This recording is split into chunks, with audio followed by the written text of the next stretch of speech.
पदम केवलम ज्ञानमूर्ति द्वंद्वातीतं गगनसदृशं तत्त्वमसादि लक्ष्यम् एकं नित्यं विमलमचलं सर्वादिशाक्षिभूतं भावातीतं त्रिगुणरहितं सद्गुरुवे नमः नमामि। सद्गुरु महाराजनो जय, बापानो जय, सद्गुरुदास बापानो जय। पधारेला हरि गुरु कृष्ण कन्हैया सनातन धर्म। આજે બેડપુર મુકામે અમારા ગુરુબંધુ ભક્તરાજ શ્રી ડાયાજી તથા તેમના સુપુત્રો તથા સમગ્ર પરિવારજનોએ મળી અને સુંદર જ્ઞાન યજ્ઞનું આયોજન કર્યું। એમાં અમારે ગુરુ ગાદીથી સદગુરુ મહારાજ શ્રી દાસ બાપા તથા અમારા ગુરુબંધુ પૂજ્ય કમારામ મહારાજ તથા વઢા નિવાસી આમ તો થરા પણ અત્યારે વઢા રહેશે એવા પીનારામ મહારાજ તથા એમની બાજુમાં બેઠેલા મહારાજશ્રી, અહીંયા અમારા એક પાતિયાણાથી પધારેલા મહારાજશ્રી તથા મેરાથી પધારેલા મણિરામ સાહેબ તથા તમામ ભક્તજનો સુંદર સમય મળ્યો છે, મોકો સમય મળ્યો, સારો મોકો મળ્યો છે અને જે સમય મળે એ સમયનો સદુપયોગ કરી લેવો જોઈએ। જેણે જેણે સમયનો સદુપયોગ કર્યો છે એ તમામે તમામ ક્ષેત્રે આગળ વધ્યા છે। ધંધો હોય, ભક્તિ હોય, નોકરી હોય કે ખેલ હોય, રમત હોય કે કોઈ પણ હોય, જે સમય થાય તો જ એનું ફળ મળે। સમય વગર જે કોઈ પણ કરવામાં આવે છે એનું ફળ પ્રાપ્ત થતું નથી। વૃદ્ધાવસ્થા આવે એટલે ભજન કરવાની મજા ના આવે। પરમાત્માની પ્રાપ્તિ કરવી હોય તો યુવાવસ્થામાં થાય, નોકરી કરવી હોય તો યુવાવસ્થામાં થાય અને રમત કે ખેલ કરવા હોય તો યુવાવસ્થામાં થાય।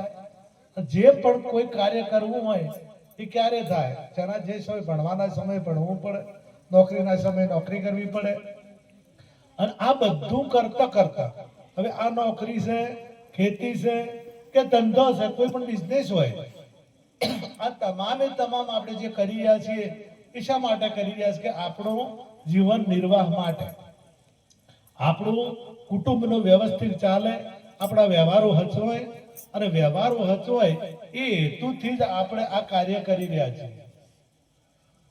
હવે આ બધું કરતા કરતા જો પરમાત્માનું ભજન કે મને ટાઈમ નહીં મળતો, ઘણા એવું કહેતા હોય છે કે અમને ટાઈમ મળતો નથી, તો આ બધું કરવામાં ટાઈમ મળે છે અને આ બધું કરતા કરતા પરમાત્માનું ભજન પણ થાય।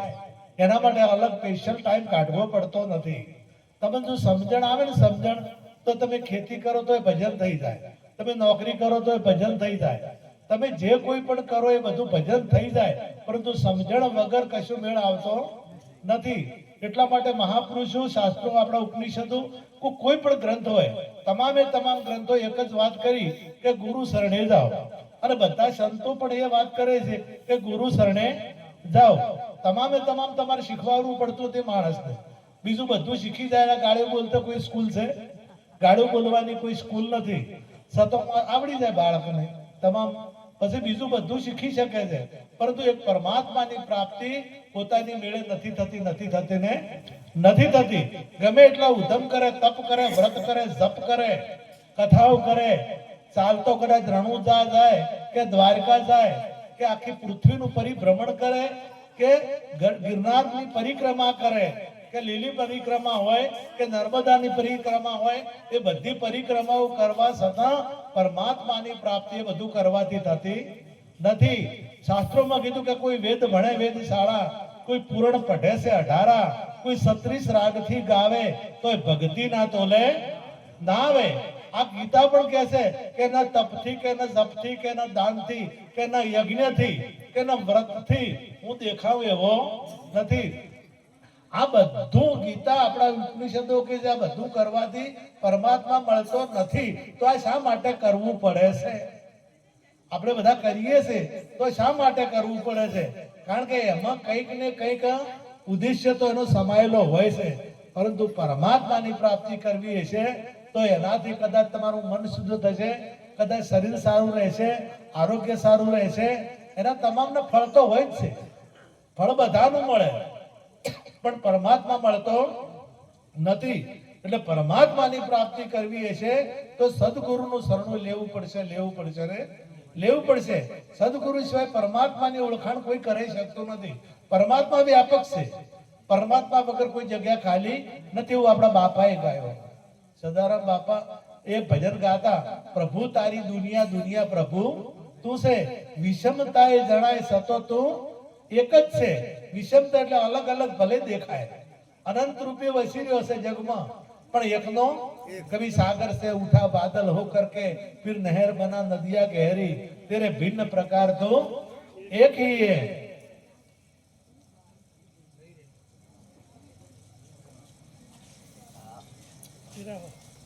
विषमता जनाए सतो तू एक से કે અલગ અલગ રૂપે વસેલો છે. પરમાત્માના રૂપો આમ તો એના રૂપ નથી, એના રંગ નથી, એના રૂપે નથી કે એના રંગે નથી, એનું વર્ણન પણ થાય એવું નથી. એ અવર્ણનીય છે, એનું કોઈ વર્ણન કરી શકાય એવું.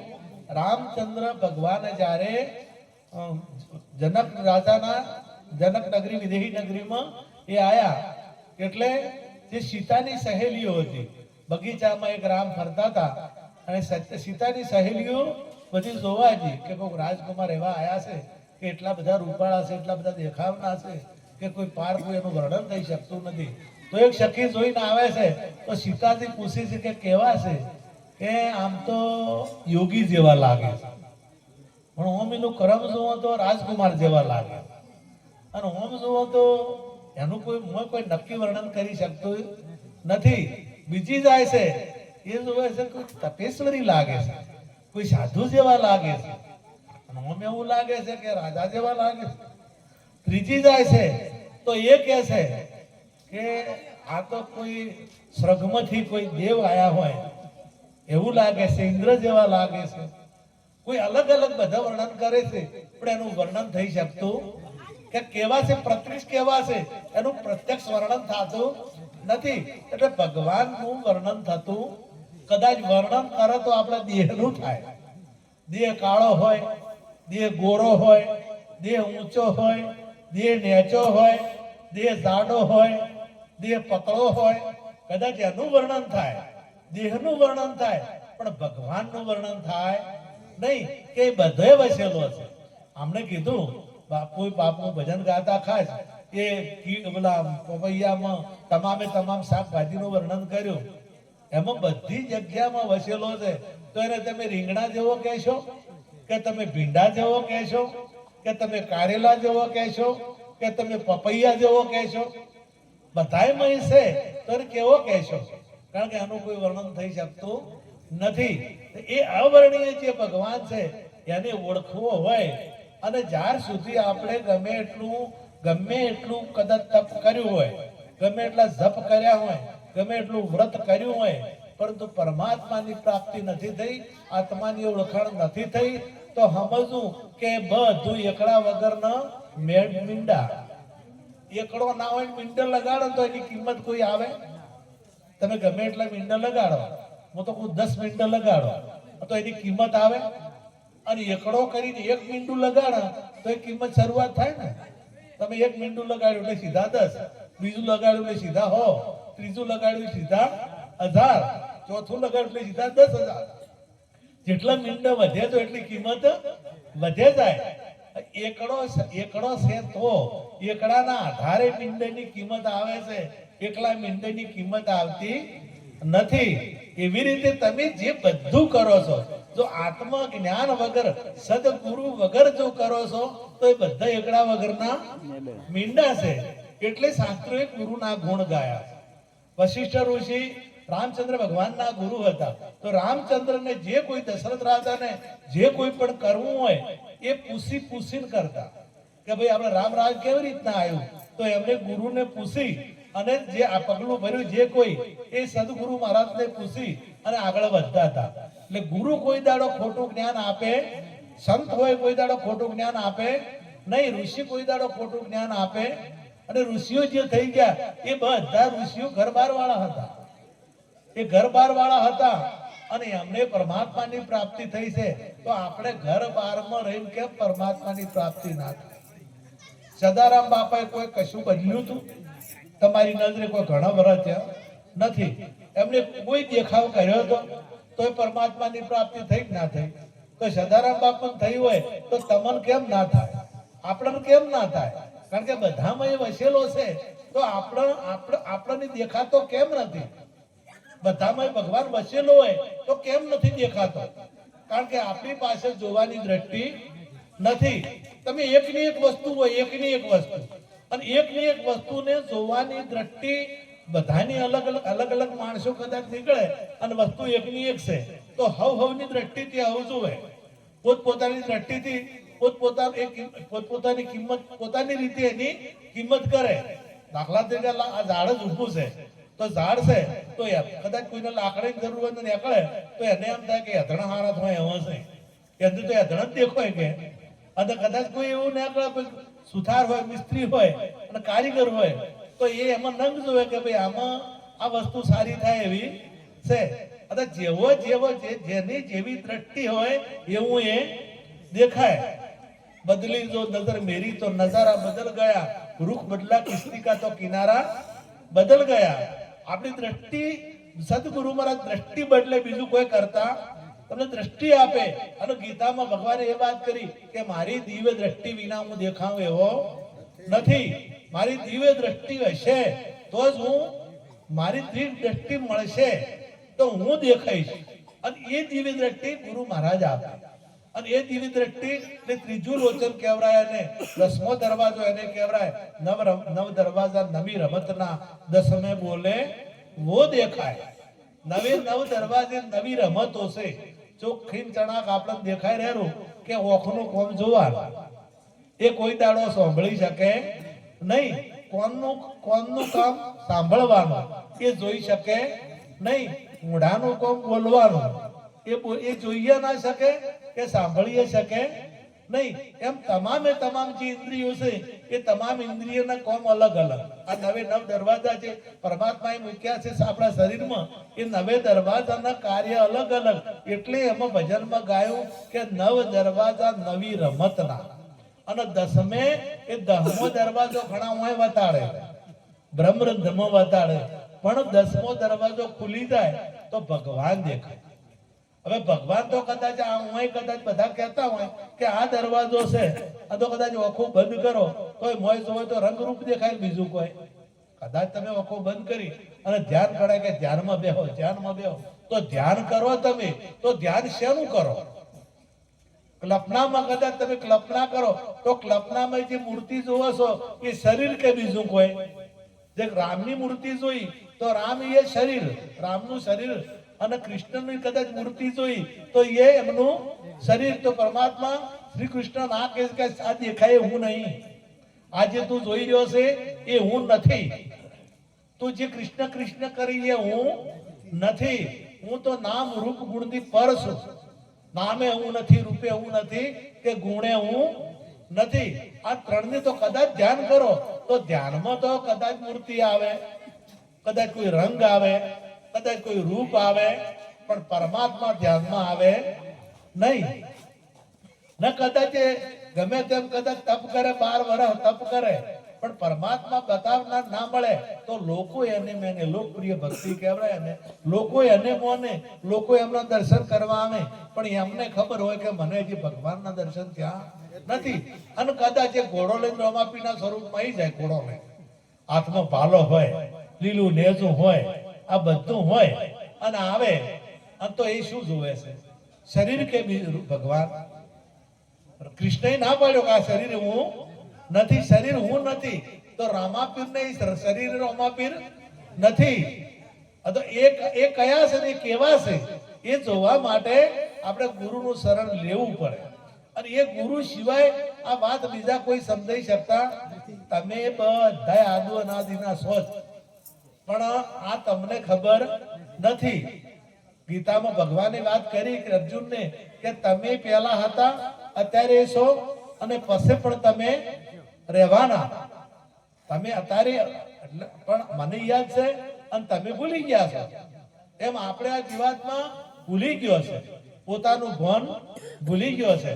હવે આ ભાન લાવવા માટે શું કરવું પડે? આપણે કોઈ ગોડો થઈ ગયો હોય ને તો પેલા એને થોડું ગોમનું ગોમ ભૂલી જાય, એના બાપનું મા બાપનું નામ, એનું પોતાનું નામ, આ બધું ભૂલી જાય. પણ જે મગજનો ડોક્ટર હોય એ ડોક્ટર શું કરે? પેલા ઝાટકા હાલે, મશીનના કરંટ હાલે, શોર્ટ હાલે ને, અને ઝાટકો મારતો પેલે એને એ બીમારી હાજી થાય, હાજો થઈ જાય, બીમારી જતી રહે, તને બધું યાદ આવે કે ના આવે? એમ આ જીવાતમાં છે ને એ ગોડો થઈ ગયો છે. એને પોતાનું ભાન ભૂલી ગયો છે. હું કોણ છું, હું ક્યાંથી આવ્યો છું અને મારે ક્યાં જવાનું છે, આ વાત ભૂલી ગયો છે. હવે સદગુરુ મહારાજ ઝાટકો મારે ને કરંટ હાલે ને તો મને યાદ આવે તો હું કઈ જગ્યાએથી આવ્યો છું. આ શરીર નતું તારે હું કઈ જગ્યાએ હતો, આ શરીર પડી જશે તો હું કઈ જગ્યાએ હોઈશ, અને અત્યારે વર્તમાન સમયમાં હું કોણ છું. આ ત્રણ એને કહેવાય ત્રિકાળ જ્ઞાન.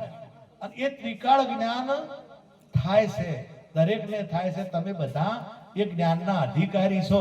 એવું નથી કે અમુકને જ થાય.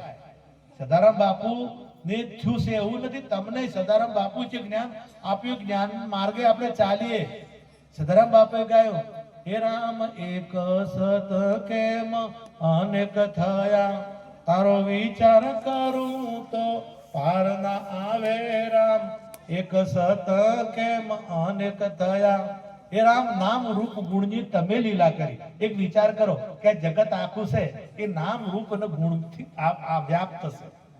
તો અહીંયા કે ના, હે રામ તમે આ ત્રણ થી લીલા કરી, નામ રૂપ અને ગુણ, આ ત્રણની લીલા કરી. અને આ બધા જોઈ રહ્યા છે, લીલા જોઈ રહ્યા છે. જે જગતમાં જે તમે પાડી રહ્યા છો, જે તમારી નજરે દેખાય છે એ બધી પરમાત્માની લીલા છે. પણ પરમાત્મા લીલાથી ન્યારો છે. એ રામ નજર કરું તો હોમે ઉભા, નજર કરું તો હોમે ઉભા. હવે તમે નજર કરો તો હોમે ઉભા, પણ એ જોવાની દ્રષ્ટિ તો આપણી પાસે હોવી જોઈએ ને. હોમે તો ઉભો છે ભગવાન. સર્વભૂત સ્થાનમ સર્વભૂતાની જ આત્માની ઈક્ષતે યોગ યુક્ત આત્મા સર્વત્ર સમદર્શિનમ. એ ઉભો છે, હોમે બધે છે, કોઈ જગ્યાએ એના વગર ખાલી નથી. હું તો કહું માઇકમાં છે, અને આ તમામ બેઠેલા તમામમાં એ છે. કારણ કે અણુમાં ગીતો હોય તો આ તો માઇક તો ઘણું મોટું છે કે નથી? જો અણુમાં હોય તો આ એના વગર કેમ હોય? પરંતુ આપણને દેખાતું નથી. કારણ કે આપણને ગુરુ મહારાજે જ્ઞાન સિવાય આ પરમાત્મા દેખાય એવો જ્ઞાન હોય. જ્ઞાનથી મને ગોવિંદ મળ્યા છે, ગુરુ જ્ઞાનથી. જો જ્ઞાન ના હોય તો કોઈ દાડો પરમાત્માની અને જે જગતની અંદર જે કિંમત થાય તો જ્ઞાનની થાય. જ્ઞાન ના હોય તેની કિંમત થતી. ઘણા આપણે એવા હોય કે બુદ્ધિનો થોડો વિકાસ ઓછો થયેલો હોય, ઘરમાં બધેથી મોટા હોય તો તમે એને કશું પૂછો ના, અને તમે એને કોઈ ગણોય ના. અને કદાચ નાની ઉંમર ના હોય અને વિવેકી હોય, બધો કોઈ પ્રસંગ કરવો છે, આપણા દાખલા તરીકે કોઈ દીકરાને પરણાવો છે, તો તમે ઘરમાં પહેલે કેમ પૂછશો? ઉંમર નહીં જોવો, પણ જેને બધી ખબર પડતી છે એને મોરે કરશો, એ આગળ કરશો તો એ વિવેક થી બધું સારું કરાવે. અને વગર ખબર પૂછે તો જેને ખબર જ ના હોય એ ભાઈ કે મારે સારું કરવું છે. એટલે કોઈ પૂછું કે સારું કરવું હોય તો પરમાર્થ કરવું પડે, કોકનું ભલું કરવું પડે, કોકનું કલ્યાણ થાય, કોકની સેવા કરવી પડે. તો એને વિચાર કર્યો કે તાર આપણે સેવા થાય એવું કોક કરીએ. એટલા ઘેરથી નીકળ્યો એટલે જુવાર હતી ને ટનાટનો હું ખજી આવવાની તૈયારી, દૂધિયો દોણો થયેલો. અને પેલો ભાઈ જે પેલા તો માળા આપણે કરતા જુવારના, એટલે ટોતા પેલી ગોફેણથી આમ ટોતા, જનાવર પક્ષીઓ ના ખાય. હવે આ તૈયારી પેલો કે તારે આપણે ભલું કરવું છે, દાંતડું લઈ અને કાપવા તૂટી પડ્યો વાટવા, એટલે ખાસી એક પછી વાટીનો હોય એના મનમાં કે હું સારું કરું, અને પેલો ખેડૂત સુઈ ગયો એટલે આયો એવો ભાદરો જ ફરી વળ્યો, એટલે કાચી ને કાચી ઝાડ વાટે છે, જબર માર્યો. પણ કે મારે છે ચમ હું તો હારું, એટલે હારું શું કરે તું, આ મારી આ જેટલી હતો તે વાઢી નો છે ખોટી જાય. હવે પેલો કે તારે હારું ચમ થાય, કે આવું હારું આમ ના થાય, તારે કે આવું હોય ને એટલે તો આપણે આકોટા કરવાના, આકોટા કરે ને તો પક્ષીઓ ના આવે તો હારી પાકે, તારે કે હવે આકોટા કરું. હવે એક જગ્યાએ જો પેલા શિકારી હતા ને એ તૈયાર કરી, બંદૂક તૈયાર કરી અને શિકારની કમ્પ્લેટ હવે પેલો બંદૂક ભડાકો કરવાનો તૈયારી, અમે શિકાર ઉભો હતો અને હારે અહીંયા પહોંચ્યો એટલે આકોટા કરવા મળ્યો જોરદાર. હવે આકોટા કરવા મળે એટલે પેલાને તો વિરોધ કે, અને પેલો જે શિકાર હતો એ નાખી ગયો, એટલે પેલા મને આકોટો કરે ભાડે ને એટલે બંદૂક ઊંધી જ આપતી કે મારે છે, તને શરમ નહીં આવતી, હું મારા જે કોમી આમ તો ખોટું કરતો હતો, સારું જ કરતો હતો, એને સારું કર્યું, પણ પેલાના કેવું દેખાય, એને તો ખોટું કે તો એ કરવા બેઠો તો કર્યું છે મને સારું, પણ વગર ભૂમિકા જો તમે સારું કરો ને તો અવળું પડે, ભૂમિકા જોવી પડે, ભૂમિકા જોયા વગર સારું કાર્ય આવે નહીં. એટલે જે તે ભૂમિકાએ જે તત્વ હોય એ થાય. એટલે પેલા કે તારે હવે સારું કરવા શું કરવું, કે એમ કહેવાનું એક પડ્યું બીજું પડજો, એક પડ્યું બીજું પડજો, આવું કહેવાનું. કે તાર હવે એમ કરું, હોમા ગોમજો ને આગેવન મરી ગયું, ઢોલ વાગી અને હગા વાલા બધા આવે ને અને આ ભાઈ એ જઈ અને કે એક પડ્યો બીજો પડજો, એક પડ્યો બીજો પડજો. તમારા જેવા બધા બેઠા કે આ કોણ છે, શું કહે છે, મને કોને કે એક પડ્યું બીજું પડજો, એક પડ્યું બીજું પડજો, અને શેટા લઈ દીધી ધીમાકો ઉડાડ્યા. પણ મારો સચમ કે હું આવું ના બોલાય તારે, આ તો અમારા ગોમના આગેવાન હતા અને તું એમ કે છે કે એક પડ્યું બીજું પડશું, એવું ના કહેવડાય તો કઈ શું કહેવડાય કે કાયમ આવું બધું, કાયમ આવું કદી મત હોજો, આવું કદી મત હોજો, આવું કદી મત હોજો. આર્યું શીખી ગયો અને ગામમાં વિવાહ થતા હતા, એ ગામમાં જો ઢોલના ધીબાકા બૈયું નાચે અને આવી ગયા કે આવું કદી મત હોજો. પેલા પેલો ધીબાકા ઉડાડે ના ઉડાડે, હે મને ખબર નથી કે મારે કઈ જગ્યાએ શું કરવું, મને ભૂમિકાનું જ્ઞાન નથી, એટલે માર શેના લઈને ખાય છે, ભૂમિકા નહીં, ભૂમિકા કરવા તો એ સારું નીકળ્યો છે, પણ ભૂમિકાનું જ્ઞાન નથી એટલે માર ખાય છે. એવી રીતે આ જીવાતમાં છે ને એ જમનો માર ખાવો પડે, જગતનો માર ખાવો પડે, કારણ કે ભૂમિકાને કઈ જગ્યાએ મારે શું કરવું, મારે કઈ જગ્યાએ શું કરવું એને એ ખબર નથી. આખું જીવન કાઢી નાખે છે, વર્ષો જતા રહે છે, ગંડો થઈને મરી જાય છે, પરંતુ એને ભૂમિકાનું જ્ઞાન આવતું નથી આવતું નથી. અને એને આખું શાસ્ત્રો સમજાવે છે, વેદો સમજાવે છે, ઉપનિષદો સમજાવે છે. આપણે ગીતા કહે છે કે તું તત્વજ્ઞાની ગુરુ પાસે જતો રહે. આ આપણે કોઈ એકલા આપણે સદારામ બાપાને, નરસિંહ મહેતાને, જલારામ મહારાજને કે આવા આમને જ નહીં કીધું, આખા તમામ હિન્દુઓને કીધું છે કે ગીતા ભગવાને કે તમે તત્વજ્ઞાની પુરુષ પાસે જો તમારા બધા પ્રશ્નોનું નિરાકરણ લાવવું હોય તો બધા પ્રશ્નોનો હલ થઈ જાય. પરમાત્મા કેવો છે એ ખબર પડી જાય, આ જીવ શું છે એ ખબર પડી જાય, અને આપણા પાસે જે છે એ આપણને ઓળખાતો નથી. તો બોલો આપણે કેટલી મોટી ભૂલ. આપણી પાસે જે છે, આપણા પાસે જે છે જીવ, તમારી પાસે એટલી તો ખબર કે બધે કે આ જીવ શું છે એ તો ખબર કે છે, એ તો ખબર કે મન, બુદ્ધિ, ચિત્ત, અહંકાર આ ચાર અંતકરણ આપણામાં છે, અને વિષય પણ આપણા ભરેલા છે. હવે જીવ આપણામાં છે તો જીવ કોને કહેવાય નક્કી કેટલા જણા ખબર છે કે જે ગુરુ શરણે જાય છે એને જીવ કોને કહેવાય ખબર હશે, આત્મા કોને કહેવાય ખબર. જ્ઞાન વગર ખબર પડતી, જ્ઞાન વિનાની પૂજ નથી પડતી રે, વિનાની પૂજ નથી પડતી રે, હે જ્ઞાન વિનાની પૂજ નથી પડતી રે, જ્ઞાન વિનાની પૂજ નથી પડતી રે, હે તારી મરજી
જ નથી પડતી તારી વર્તી રહે છે ભટકતી.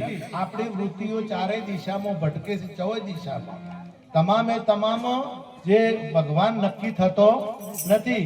કોઈક દિવસ રામાપીરને માનીએ, કોઈ દિવસ કૃષ્ણને માનીએ, કોઈ દિવસ વળી બીજા રામા, કોઈ બીજા ભગવાનને, કોઈ બીજી માતા, કોઈ દિવસ વળી હોય કે આ માતા હારું આ ચાલે તો એ ગામમાં ગામ વાળીને છોડીને બીજા ગામ. તમારા ગામના હનુમાન હોય તો બીજા ગામના હનુમાન એ જ કે એક ના એક કે બીજા. હનુમાન જે રામ હાથે રહેતા એ હનુમાન તો એક કે બીજા. તો અમારા વળી એમ કે ના ગેડા વાળા હાસા. તો આપણા મનની એમ આ મનનું કારણ છે કે હનુમાન અહીંયા હાસા છે અને તમારા ગામના જ ઉઠા છે. હનુમાનમાં ફેર છે કે આપણામાં ફેર? આપણામાં ફેર છે. હનુમાન એકના એક છે. એ અમારે બાજુ વળી થોડાક દાડા પહેલા વચમાં હેડ્યું હતું જબરજસ્ત કે બાળવાન સિગોતર હારું એ હાસારું હાલે અને આપણે તમારા ગામમાં છે બધા જ ઉઠા. આ એક મનની ગ્રંથિઓ કેવી બંધણી છે. તમે આ ગામમાં રહેતા હો અને તમે બીજા ગામમાં રહો તો તમે બદલો ના, તમે એકના એક સો. એમ જે કોઈ હનુમાન હોય કે રામ હોય, હનુમાન જો આ ગામમાં હાચા અને એ ગામમાં હાચા. ભારતમાં કોઈ પણ છેડે હાચા ને હાચા, પણ તમારા મનની વૃત્તિ એ રખડેલી છે એટલે હું એને જૂઠા લાગે છે અને બાર ગામ હાચા લાગે છે. એટલે હું માનતા ના મને નહીં જઈને માન્યા. એ આ મનનું કારણ છે. કારણ કે મન આ વૃત્તિને નક્કી થયો જ નથી. ભગવાન નક્કી થયો નથી. પરમાત્મા કેવો છે એ પરમાત્માની ખબર જ નથી. હનુમાન શું છે હનુમાનની ખબર જ નથી. દેવી શું છે દેવીની એને ખબર જ નથી. એટલે હું જૂઠી મોને છે બહાર ગમાસી વળીએ મેળ ના પડ્યો. રવિવાર ભર્યા અને રવિવારે મેળ ના પડ્યો એટલે કોઈ મળે પણ મારા જો કે ના તમે હમણાં ને બીજા અમુક ગામ છે અહીંયા તમે મેળ પડે, અહીંયા સારો મેળ પડે તો અહીંયા આવતા રહો. તો અહીંયા જતો રહે તો મને અહીંયા વિશ્વાસ નથી બેઠો તો અહીંયા મેળ આવશે. તમારામાં જો જ્ઞાન હશે તો પરમાત્મા વ્યાપક છે. એ પરમાત્મા તમને જો જોશો તો દેખાશે. આપણા મહારાષ્ટ્રમાં એક મહાપુરુષ થઈ ગયા, દાદા ખેચર કરીને થઈ ગયા. એ મંદિરમાં ઉર્યા હતા એટલે પગ લિંગ ઉપર હતા. પગ લિંગ ઉપર હતા એટલે કોઈ આવ્યો, ભક્ત આવ્યો, ભક્તે કીધું કે તમને મર્યાદા છે, તમે આ લિંગ ઉપર પગ મૂકીને હુતા છો, તમને શરમ નથી આવતી? એટલે એમણે કીધું કે જે જગ્યાએ લિંગ ના હોય એ જગ્યાએ મારા પગ મૂક. તું જાતે ઉપાડીને જે જગ્યાએ મારા પગ ના લિંગ ના હોય એ જગ્યાએ પગ તું મૂક. પગ ઉપાડીને બીજે ફેરવવા ગયો તો અહીંયા તો ત્રીજી જગ્યાએ ઉપાડ્યા તો એ લિંગ, તમે ચોથી જગ્યાએ ઉપાડ્યા તો એ લિંગ. તો કે લિંગ વગર જગ્યા જ નથી આવતા. તો કે મારે કઈ જગ્યાએ રાખવા? આ તો નરસિંહ મહેતા તો કે પાણી તું, પવન તું, ભૂમિ તું, ભૂદરા. પાણી એ તું છે, પવન એ તું છે, ભૂમિ એ તું છે, આ બધું તું છે. ભૂમિ તું, તો આ ભૂમિ જો પરમાત્મા હોય તો તમે કેના ઉપર છો? પાણી જો પવન ભગવાન હોય, પવન જો ભગવાન હોય, આ બધું ભગવાન હોય તો તમે જે છો તો તમારામાં પાંચ તત્વ હશે. આકાશ, વાયુ, જળ, પૃથ્વી અને તેજ. આ પાંચ તત્વ છે. તો આકાશ હોય, જળ હોય, પૃથ્વી હોય તો નરસિંહ મહેતા એમ કે પૃથ્વી ભૂમિ તું, ભૂમિ તું, પવન તું. તો એ પવન પણ તમારામાં છે, એ ભૂમિ પણ તમારામાં છે, એ આકાશ પણ તમારામાં છે અને પાંચે પાંચ ભૂત તમારામાં છે. નરસિંહ મહેતાએ કીધું કે પંચ મહાભૂત પરિભ્રમ વિશે પ્રગટ્યા. અણુમાં રહ્યો વળગી પાંચે પાંચ મહાભૂત પરમાત્મામાં પ્રગટ થયા છે, પરંતુ દૃષ્ટિ વિના એ દેખાય છે નહીં. સદગુરુ મહારાજ મળે ને, હોની ની એક બે દીકરી, એક બ્રાહ્મણની દીકરી અને એક બારોટની દીકરી, આ ત્રણે બેન પડી અને ત્રણનો લગ્ન થયા. લગ્ન થયા એટલે લગ્ન થયા પછી ઘેર આવી એટલે ત્રણે મળી એટલે વાતો કરે છે કે તને શું આલ્યું, તને કેટલા સોનાનો રિવાજ હતો. એટલે બારોટની દીકરી કે મને તો મારા બાપાએ 10 તોલા હોનું આલ્યું. પેલી જે બ્રાહ્મણની દીકરી હતી કે મને મારા બાપાએ 15 તોલા હોનું આલ્યું. એટલે હોનીની દીકરીને પૂછું કે તને કેટલું હોનું આલ્યું? કે મને આખો હોની આલી, મને આખો હોની આલી દીધો. હવે હોની દાલ દીધો છે પણ તોલા ગણવાના રે. હા, તો ગુરુ મહારાજ તમને આખો પરમાત્મા આપી દે, તમારે પછી બીજા કોઈની જરૂર પડે.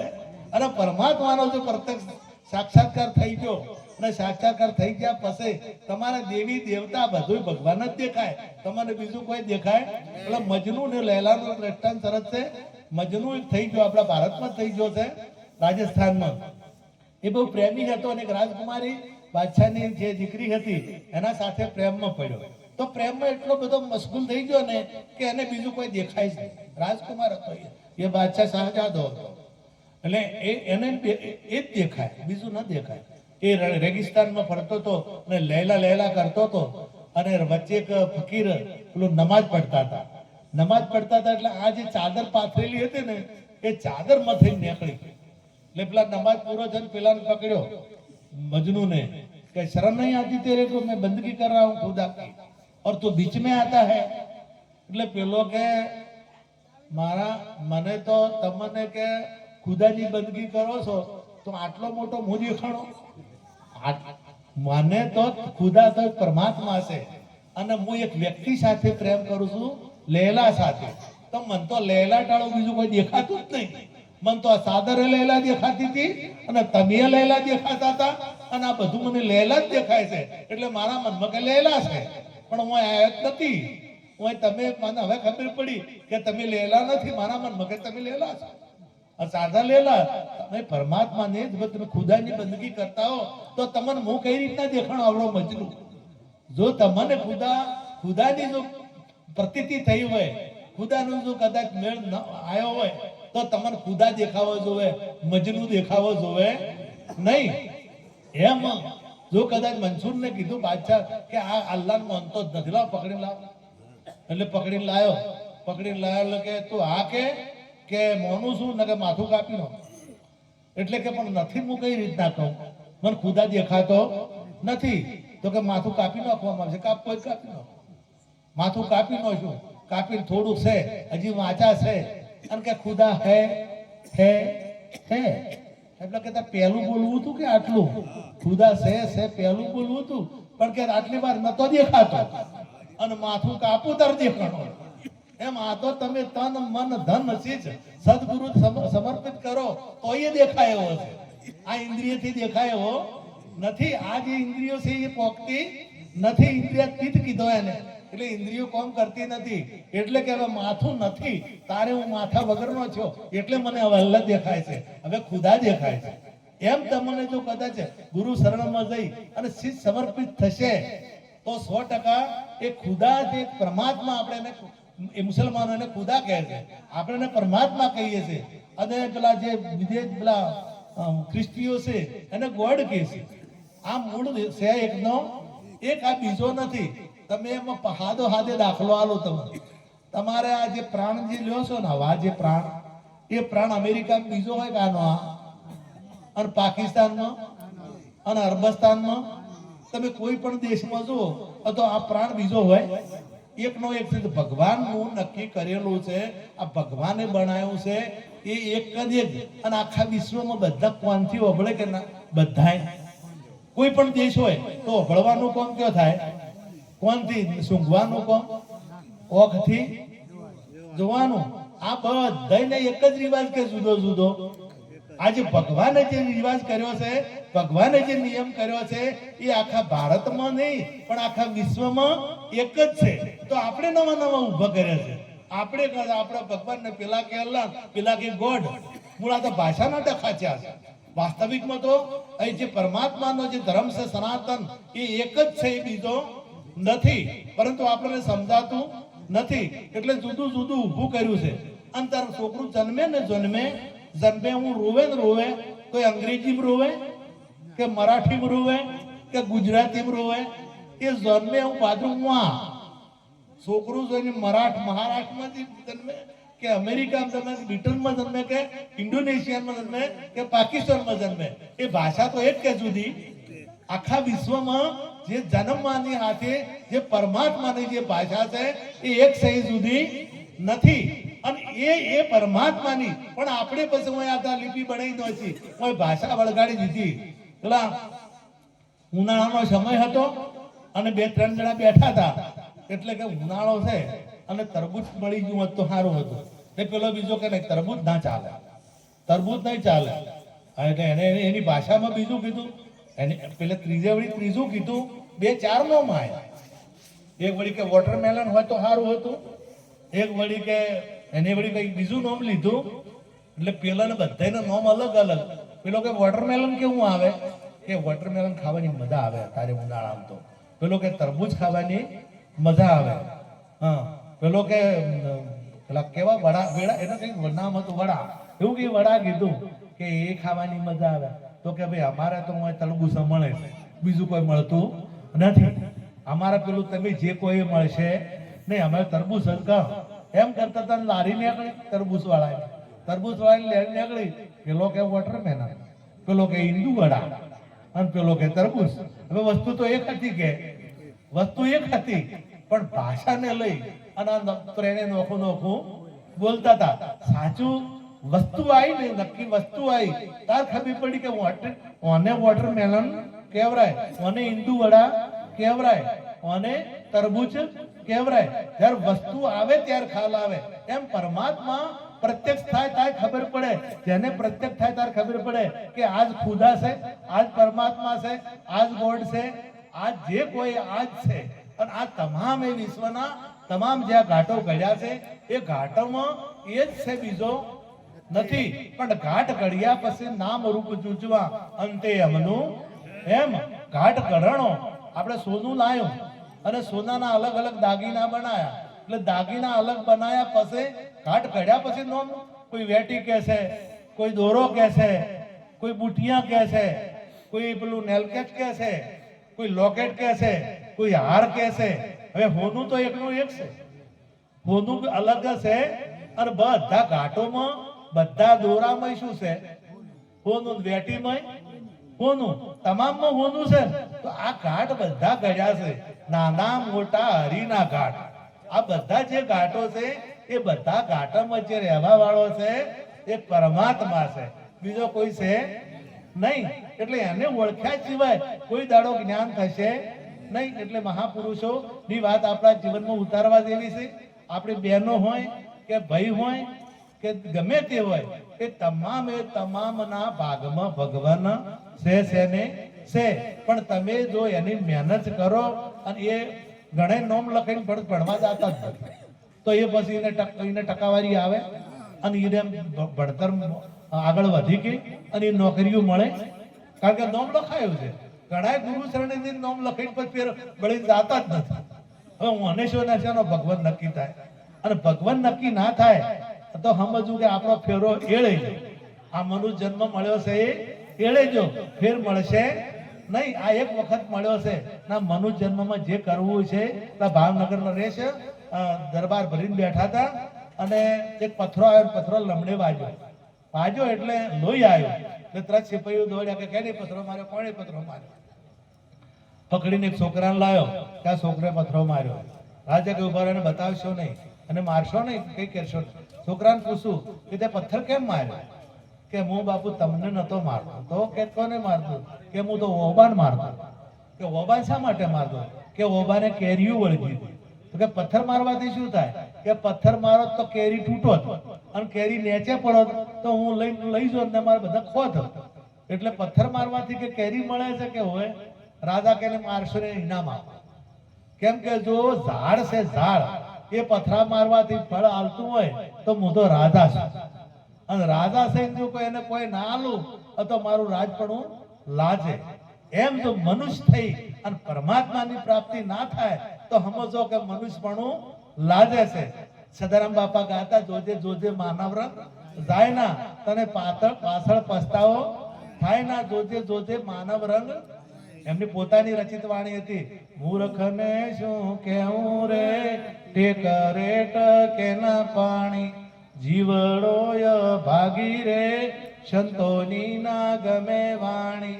ચિત્ત છે ચોરના જેવું, મન છે ઊંટના જેવું, બુદ્ધિનો એ બૂઠો રે બળદ ફરે જેમ ગાણી મૂર્ખને શું કહેવું રે ટેકરે ટકે ના પાણી. આ સદારામ બાપે ગાયું અને એટલા માટે ગાયું કે આ મૂર્ખ કીધો, આ જીવને મૂર્ખ કીધો. સંતોની નથી વાણી ગમતી એને મૂર્ખ કીધો છે સદારામ બાપુએ. અને બીજો એક ભજનમાં ગાયો ભક્તોમાં ઠૈડ મેળ વધી ગયા. બહુ સારી સારી વાણીઓ ગાઈ છે અને આ વાણીઓ આપણા માટે ગાઈ. હવે સદારામ બાપુ તમે મોનો છો કે નથી મોનતા એ તમને ખબર. બધા દારૂડિયા એ મોન. મારે એક જગ્યાએ મેળાવડો હતો, હું જ હતો, ડાયારોમડી હતા અને બધા હતા. મેં કીધું તે બધા સદારામ બાપુ જ મોનો છો? એટલે બધાને આ ઘણા વર્ષો થઈ ગયા વાતને. સદારામ બાપુની હયાતી હતી અને બાજુના ગામમાં જ હતો મેળાવડો. બધા યાદ, કોઈને યાદ હશે, કોકને યાદ હશે આ વાત. એટલે મેં કીધું સદારામ બાપુ માનતા એટલે બધા હાથ ઊંચા કરો.